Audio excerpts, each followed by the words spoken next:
The gates of the Langford estate opened like jaws. Beyond them, the afternoon shimmered, sunlight skipping across the silver trays, champagne flutes chiming like distant bells, and the laughter of the wealthy echoing through sculpted hedges. It was Beverly Hills perfection: crisp linens, curated flower arrangements, and carefully filtered conversations. Vivian Langford stood at the heart of it, impeccably dressed in cream silk, her diamonds catching the light with every tilt of her neck. She raised a glass to greet another guest. Her smile was all surface, tight and polished. Decades of practiced elegance had taught her one thing: image was everything. "Darling, you made it," she purred, air-kissing both cheeks of a Hollywood executive's wife. "We were just about to bring out the little one." And right on cue, the French doors opened. Anna stepped into the garden, quiet as a shadow. Her long brown hair was tied in a simple braid. A muted blue dress hung loosely on her tall frame. She held the boy's hand. 5 years old, golden curls, cheeks still pink from a nap. They looked like a painting, peaceful, real. Vivian's smile flickered. As Anna approached, one of the guests nudged Vivian playfully. "You found a new girl?" Vivian didn't hesitate. Loud enough for the nearest table to hear, she replied, "Oh, yes, try not to embarrass us. Dear, remember, you're just the nanny dash." The words sliced through the garden like cold wind.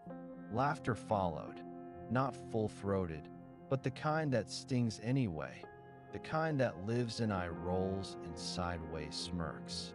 Anna stopped mid-step.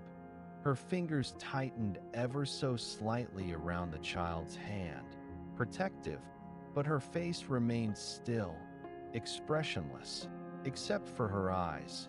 Just for a moment, they flickered, a flash of steel beneath calm water. She bowed her head and gave a soft nod. "Yes, ma'am dash." Vivian waved her off with a distracted hand, already reaching for another flute of champagne. The boy tugged at Anna's arm, whispering, "Why are they laughing?" Anna knelt beside him, brushed a curl from his forehead, whispered something only he could hear.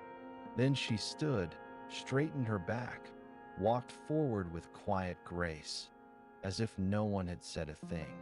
But something lingered in her silence, something unspoken, something waiting.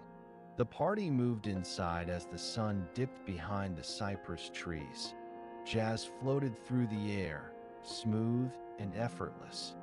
Waiters in black ties passed, hors d'oeuvres no one touched. Vivian made her rounds, hips swaying, smile fixed.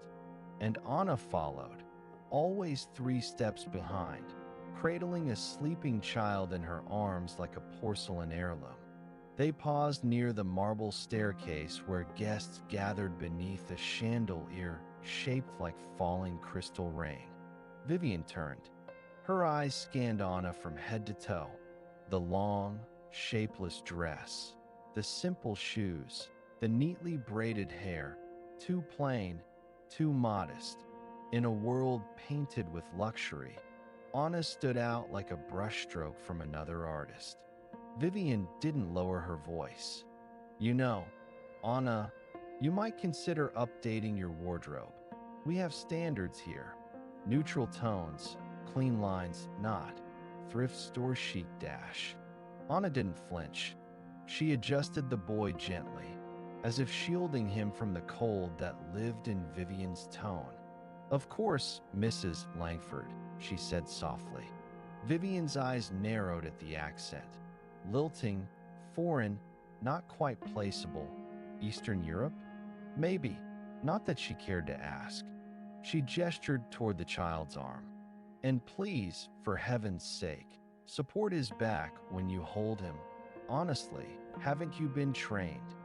Anna shifted her grip. The child barely stirred. "He's comfortable," she said.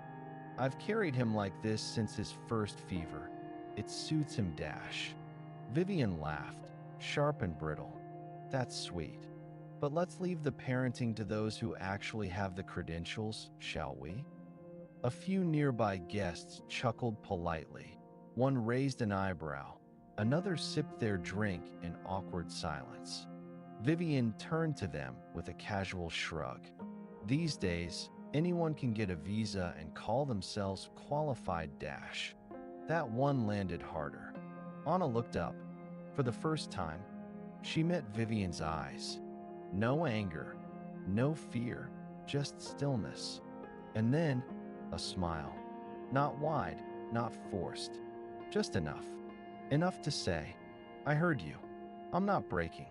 Vivian blinked, as if she'd expected a protest, a retreat.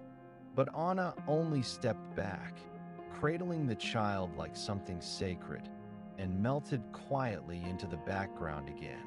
But that smile stayed. Long after the music faded and the guests returned to their glasses and gossip. Long after Vivian turned away, it lingered like a warning. Soft, polite, but unshakable. By evening, the house had quieted. The guests were gone. The wine bottles empty.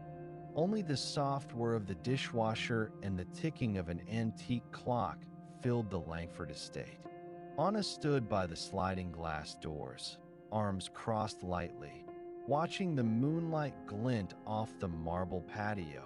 The bricks were stained, a burst of red paint from the caterer's setup earlier that day.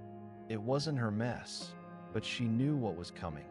Vivian entered the room like a cold wind, arms folded, heels clicking like punctuation on polished floors. That patio's a disaster, she said, without greeting. Scrub it before you leave, dash. Anna turned slowly, not surprised, not offended, just tired. She nodded. Yes, Mrs. Langford, dash. Vivian didn't thank her. She didn't look at her again. She poured herself a final glass of champagne, then reclined on a velvet chaise, thumbing through messages on her phone, as if commanding people to clean floors was as routine as deleting a calendar reminder. Anna left the room quietly, but not alone. The boy had followed her, bare feet padding softly behind her down the hallway, pajamas wrinkled, curls still tousled from a midday nap. He tugged gently at her skirt. "Why do you have to clean outside?" he asked, rubbing sleep from his eyes. Anna knelt beside him, smiled. "Because someone has to, dash." He looked confused. "But it's not your mess, dash." Anna touched his cheek gently, brushed a smudge from his chin. "Sometimes being kind means doing things even when it's not your job, dash." From across the room, Vivian's voice sliced in, flat, cold. "Come here, sweetheart, dash." The boy hesitated, glanced at Anna. Vivian stood in the doorway now, arms crossed again. "She listens because she has to," she said, voice clipped. "That's her job, sweetheart. She's lucky to be here, dash." The words hung heavy in the room. The boy didn't respond. Anna rose slowly, guiding him by the hand toward his mother. She didn't speak, didn't argue, just bowed her head, then turned and walked toward the back door. Outside, the bricks waited under silver moonlight, a bucket, a brush, her silence. She knelt, dipped her hands into the cold water, and began to scrub, sleeves pushed back, knuckles red. The moon watched. So did the stars. But no one in that house saw what really sat beneath the quiet. Strength, dignity, and something deeper still, something waiting. It began with a sound, a soft whimper in the dark. Vivian stirred in her bed, groggy from wine and late-night emails. The clock read 2:47 a.m. She blinked, sat up, listened. Another cry, this time louder. She tossed back the silk duvet and hurried barefoot across the cold marble floor. Her son's room was dim, nightlight casting slow-moving stars across the ceiling. And on the bed, tangled in blankets, was her boy, sweating, face flushed deep crimson, breathing fast, too fast. She touched his forehead, burning. "Oh my God, Dash." Her voice cracked. She rushed for her phone, fingers trembling. No answer from the pediatrician's line.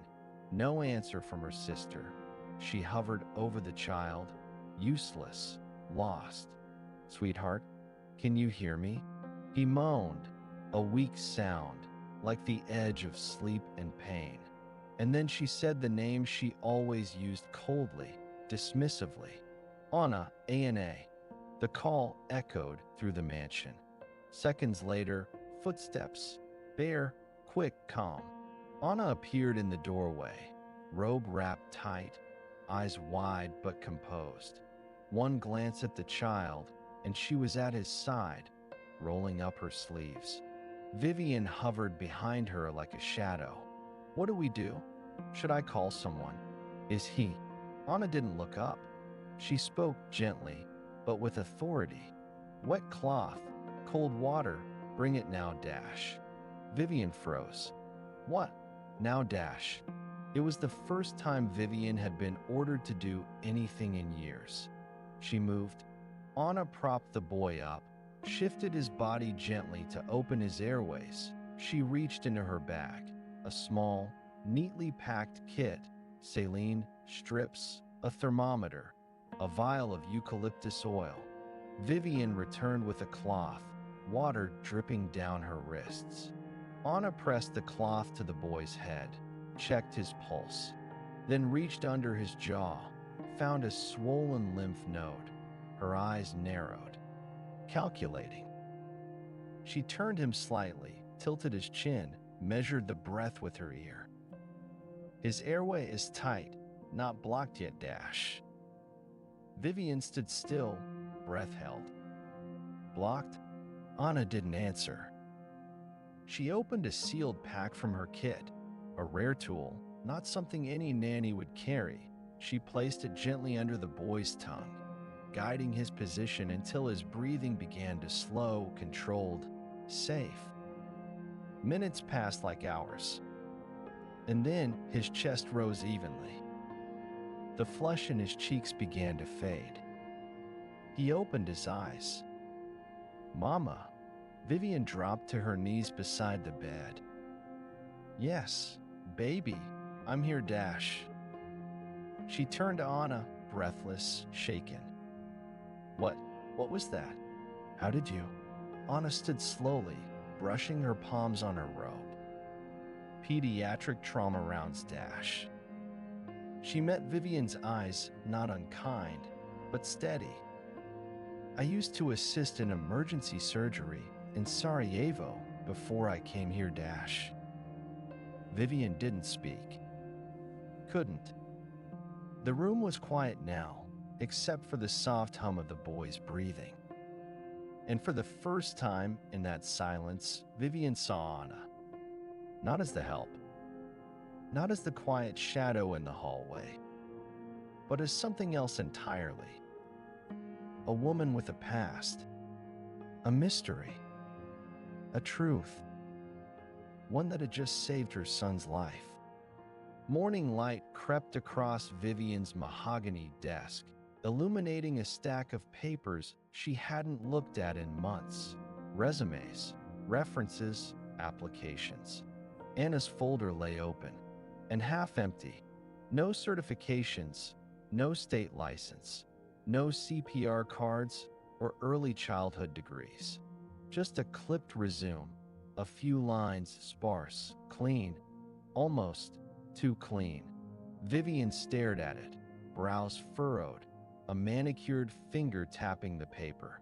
"Sarajevo," she murmured aloud. "Pediatric trauma rounds?"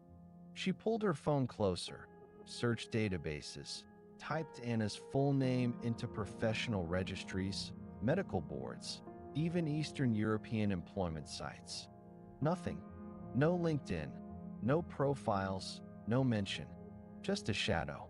And suddenly, Last night, the speed of her response, the precise movements, the strange tools in that kit, all felt orchestrated, too polished for a nanny, too practiced for someone who supposedly spent her career warming bottles and folding onesies. Vivian leaned back in her leather chair. Her gaze shifted toward the garden outside, where Anna now stood beneath the lemon tree, the boy beside her, pointing at butterflies. Anna knelt again, listening closely as he spoke. He leaned his head on her shoulder. She wrapped an arm around him. Too familiar, too connected. Vivian's mouth tightened. "She's hiding something," she whispered. That evening, her tone sharpened. She commented on Anna's cooking. "A bit too much salt, don't you think?"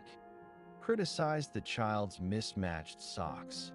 "Honestly, what do you do all day?" Even commented on Anna's accent in front of the gardener. "Sometimes I wonder if she understands half of what I say, Dash." Anna responded with the same quiet calm, the same gentle grace. But Vivian noticed it now, the faint smile, the way she never truly flinched, as if insults could no longer reach her, as if she'd heard worse and survived it. That night, Vivian opened her laptop again. This time, she sent an email. Subject line, requesting background check, urgent dash. She stared at the blinking cursor, fingers paused. Why was she shaking? Why did this woman, this nanny, unsettle her so deeply? Because for the first time, Vivian wasn't sure if she was the one holding the power, and that terrified her. The clink of silverware echoed in the breakfast room. Light poured in through tall windows, casting long streaks across polished marble. The boy giggled softly at his bowl of strawberries, swinging his legs beneath the table. Anna stood by the counter, hands gently folding a napkin. Her eyes scanned the boy, not the woman sitting stiffly across from him. Vivian hadn't touched her croissant. She was staring. Hard. "Who are you, really?" The words dropped like a stone in a still pond. The boy looked up, confused. Anna didn't flinch. She didn't pretend to misunderstand.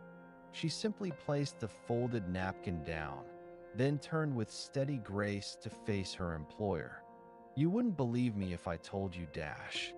Vivian leaned forward. Her voice was sharp now, edged with tension. "Try me, Dash." Anna tilted her head slightly, almost as if amused. "You searched me, didn't you?" Vivian's mouth twitched. "You think I'd leave my son with someone I couldn't verify?" The boy looked between them, confused by the sudden change in the air. Anna walked to him and crouched beside the chair. "Sweetheart, would you get your drawing book from upstairs? The one with the blue spine." He hesitated. Anna smiled. "It's okay, Dash." He slid from his chair and padded out of the room, one hand still sticky from fruit. Silence fell. Then, "I want you out," Vivian snapped. "By the end of the day, Dash." Anna didn't move, didn't blink, just stood there, arms folded gently at her waist, as if she had all the time in the world. "You asked who I was," she said softly. "But you never once asked why I came, Dash." "I don't care," Vivian said, voice rising. "You lied. You forged records." "No." Anna cut in, voice firmer now. "I protected myself because I had to, Dash." Vivian stood, chair legs scraping against the stone floor. "Don't play the victim here. I gave you a job. I gave you a place to sleep. You should be grateful, Dash." Anna stepped forward, calm, unshaken. "You gave me a key, but you never gave me respect, Dash." Vivian's eyes narrowed. "You're just a nanny, Dash." Anna leaned in, voice low now, steady as thunder before a storm. "And you're just afraid, Dash." Vivian blinked. "Afraid of what?" Anna straightened. That everything you think makes you powerful, your money, your status, your house, none of it matters when your child cries in the dark and doesn't call your name Dash.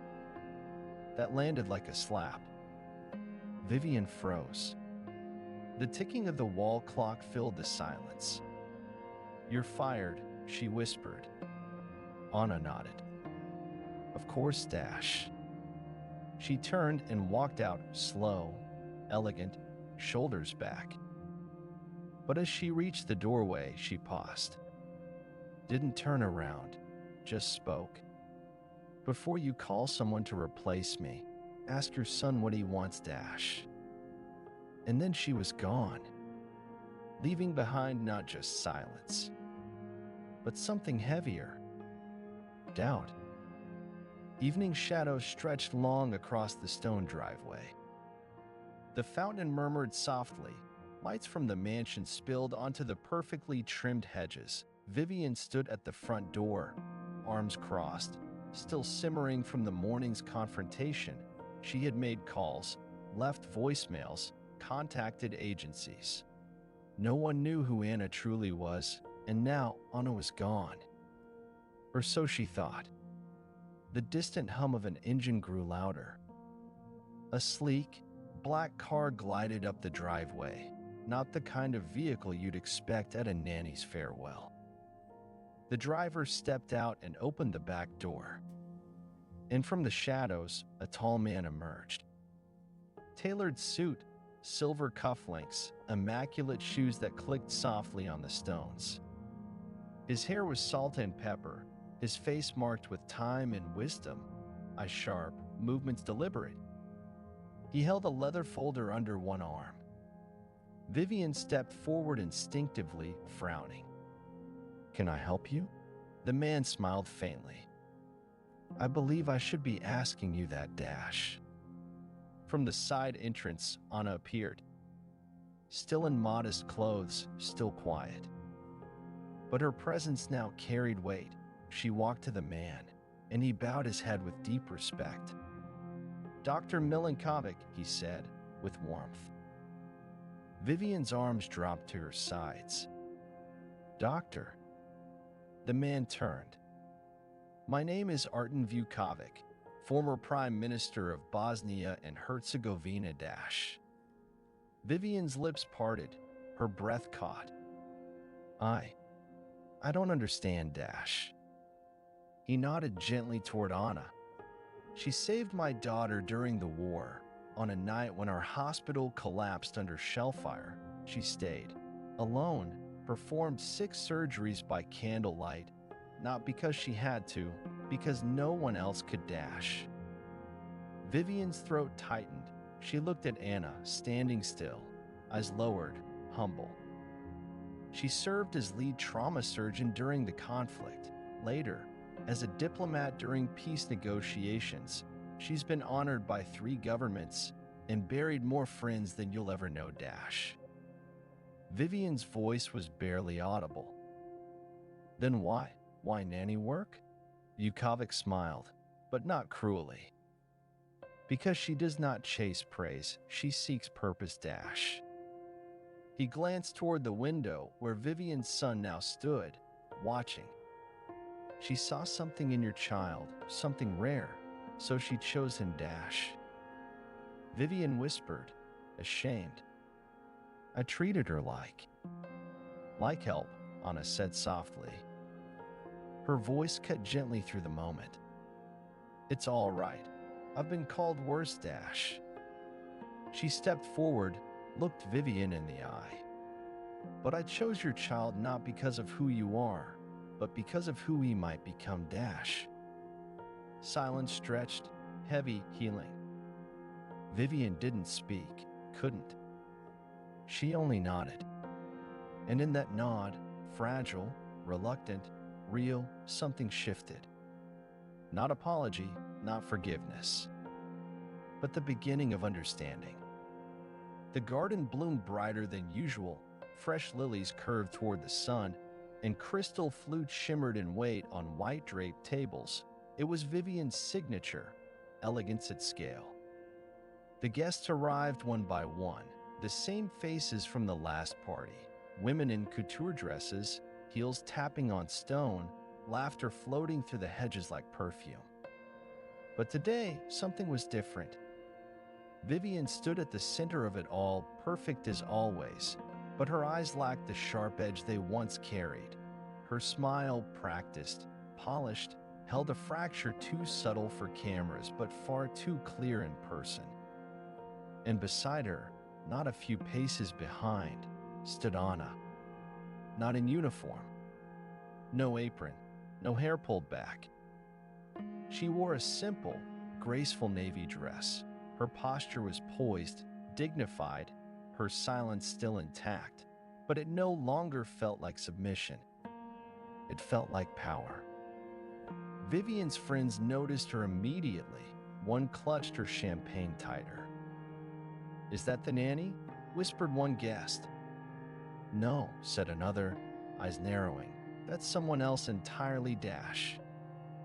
They approached carefully now.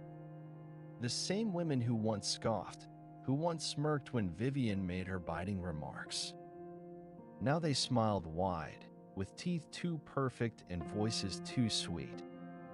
"Anna, so lovely to see you again, I had no idea you were still visiting You must join us for lunch next week. We're doing a panel on global women's leadership Anna nodded gently. Offered a soft smile, she said little. And somehow, it was more commanding than any speech. The boy, Vivian's son, ran through the garden, laughing. He passed the floral arch, looped back around, and sprinted toward Anna, flinging his arms around her waist. She crouched, whispering something to him in a language no one else knew. Vivian watched from a few feet away, smiled, but it didn't reach her eyes. The laughter of her guests no longer echoed the same. "She stands beside me," Vivian murmured quietly to herself, and then look at her She took a sip of champagne, the bubbles bit sharper than usual. And yet, she didn't interrupt, didn't ask Anna to get the napkins or refill the drinks or step aside when the cameras clicked. Because she knew now, Anna didn't work for her. She had only ever allowed herself to be near. And today was Anna's quiet return to her rightful place. The guests had gone. The garden was still. Evening light painted the stone path in gold and shadow. A breeze rustled through the olive trees at the edge of the estate. Somewhere distant, the boys' laughter echoed from inside, muffled now by walls and memory. Vivian stood alone for a long time, clutching a glass of untouched wine. Then she saw her. Anna was at the far end of the garden, seated on the low bench beneath the fig tree, the same bench where the boy liked to read with her. She was watching the horizon, calm as always, like she belonged to a different time. Vivian approached, heels soft against the path. She stopped a few feet away. "Why didn't you tell me?" Her voice cracked slightly. Anna didn't look up, didn't move, but her voice was steady when she finally spoke. "Because I didn't come here to be honored Vivian's brows drew together. She stepped closer. "Then why?" Anna turned her face toward her, not with judgment, not even disappointment, just quiet truth. "I came here to rest, to disappear, if I'm honest. And then, I met him Vivian felt her throat tighten. Anna's gaze drifted upward, toward the house. "He reminded me of my brother when he was small, always asking questions, always afraid to cry She drew a breath. "I didn't want him to grow up in a home where love was measured by money, or manners, or performance Vivian's eyes welled, but she blinked fast, too proud still to let them fall. "I didn't mean to treat you the way I did Anna gave a gentle nod, as if she'd heard it before, from other voices, in other countries, in other lifetimes. I've been dismissed in more languages than I can count, but the ones that hurt most were spoken inside home's dash. Vivian sank onto the bench beside her, not too close, but not distant anymore either. She let the silence hang, and in that stillness, something in her softened. Finally, "You changed him," she whispered. "He was so distant before. I thought that was just how boys are dash." Anna smiled softly. "No, that's how boys become when they think love is earned dash." A tear slid down Vivian's cheek. "Do you think he'll forgive me?" Anna reached gently and picked a petal from Vivian's sleeve. "He already has. Children forgive, but they never forget how it felt dash." Vivian looked down at her hands. Her rings, her manicured fingers, the wine glass she still held like armor. "What about you?" she asked. Anna stood slowly. "Forgiveness is a door," she said. "Sometimes it doesn't open with an apology. Sometimes it opens when you raise a child with gentleness instead of pride dash." She looked down at Vivian, not from above, but from within. "And if you're willing to do that, the rest doesn't matter dash." Then she walked away, leaving Vivian in the quiet garden, surrounded by beauty, and finally, ready to feel it. The morning came quietly. No farewell banners, no dramatic send-off, just the hush of early light spilling through the mansion windows and the soft rustle of bags being packed behind a closed guest room door. Anna folded the boy's blanket gently, the one he insisted she tuck around him every night, even in summer. She placed it at the foot of his bed and smoothed it once, then twice, as if it might remember her touch. Downstairs, Vivian waited in the foyer, dressed immaculately, as always, but her hands fidgeted, thumb brushing over wrist, over and over. Her earrings didn't quite match her necklace. Her voice, when she finally spoke, was small. "Anna, please don't go dash." Anna looked at her, kind eyes, tired but firm. "You don't need me anymore dash." Vivian stepped forward, her voice cracking. "But he does dash." Anna shook her head gently. "No, what he needs now is you dash." Vivian didn't know how to reply to that. The words settled in her chest like a stone. Heavy, immovable, true. Upstairs, hurried footsteps. The boy came running down the steps, clutching something in his hand, a small, battered drawing he'd made weeks ago. A crayon sun, a stick figure with long hair beside a little boy. "Don't go," he whispered, breathless. Anna knelt to his level, cupped his face with both hands. Her voice softened into a tremble. "I have to, sweetheart, but I'll always carry you with me dash." He blinked fast. She reached into her coat pocket and pulled out a folded piece of paper, placed it gently in his hand. "Read this when you're older dash." Then she leaned in close, forehead to his. "And remember something, always dash." "What?" he whispered. She held his gaze. "Never treat someone as less. You never know who they truly are, or who they once were dash."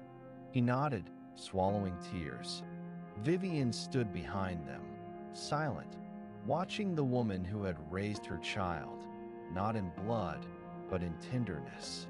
Anna rose slowly, picked up her coat, gave one final glance at the staircase, the family portrait by the door, the garden just visible through the glass.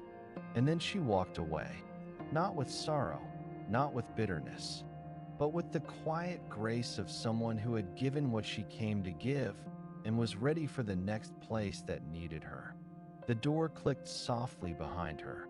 The boy clutched the letter to his chest, and for the first time in years, Vivian sat down beside her son, not above him, just beside him, learning, finally, how to love him like Anna had taught. The gate clicked shut behind Anna. Her silhouette disappeared down the driveway, swallowed by golden light and the quiet rustle of wine through the trees. The boy waved long after she was gone, standing on tiptoes, his small hand outstretched as if she might see it, as if she always had. Vivian stood behind him, watching. She didn't speak, didn't urge him to come inside. She just let him feel it. Let him say goodbye the way she never had the courage to say to anyone. When he finally turned around, eyes glassy, she opened her arms. He walked into them without a word. They stood there together, no grand speeches, no rehearsed apologies. Just a mother and a son. Inside, the house felt different. Not empty, not quiet. Just still, like a room that had finally exhaled after holding its breath for too long. Vivian wandered to the window, the one Anna used to clean without being asked, the one she passed every day on her way to the garden. She caught her reflection in the glass. And this time, she didn't look away. Her hair was perfect, her makeup precise. But for the first time, she didn't see those things. She saw the things Anna had seen before anyone else did. The fear, the cracks beneath the polish. The woman who had been holding everything too tightly for too long. Her voice came quietly. Soft, barely audible. Sometimes, she whispered, the most powerful people were the quietest shoes dash. And behind her, a crayon drawing now hung on the wall. The one her son had once given Anna. A son still too bright. A boy smiling. And beside him, a woman with no crown, no jewels, no title. Just kindness in her eyes. Vivian looked at it, and for the first time in years, smiled without effort,